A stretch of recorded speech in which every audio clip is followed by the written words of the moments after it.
Welcome to A Path to Resonance Healing. My name is Gadu. Thank you so much for joining us.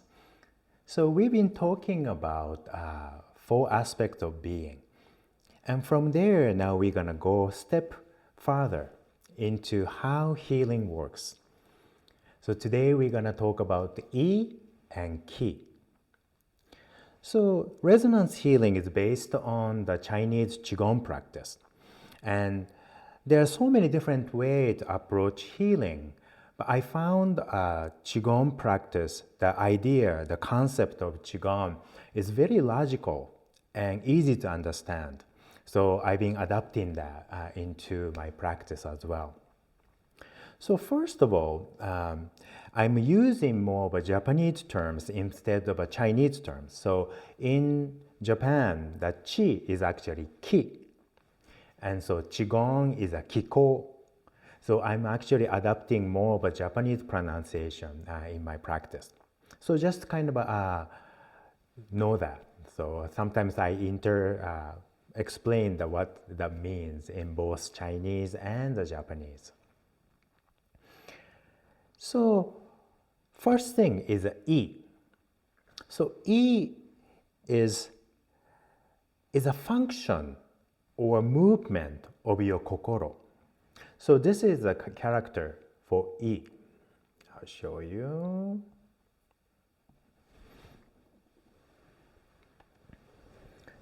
So the bottom part is the same character as kokoro.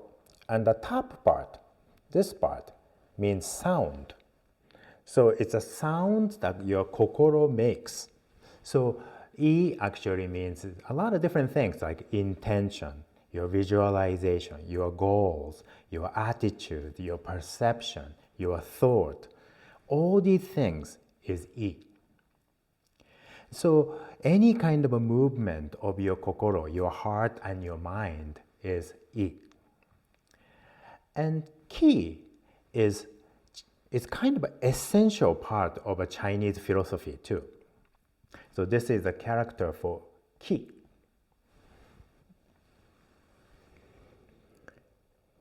The Japanese use kind of a simplified version, and some of the Chinese use even simpler version of it. But this is the kind of a most traditional character of Qi. And there are so many different kind of a definition of a Qi. And I adapt my Qigong teacher definition of it's intelligence that connect physical and spiritual part of being. So in our body, the Qi basically regulate all the function of organs. And Qi is always, it's everywhere. It's not just in the body. It's everywhere. Everything, sometimes Qi defines as energy, but even more than that. The energy that have a consciousness, in a way, the intelligence. So Qi is always trying to balance us, trying to heal us. And Qi is dynamic, So it's never static. It's constantly moving, constantly transforming. And by activating your Qi, you can access to your infinite healing potential.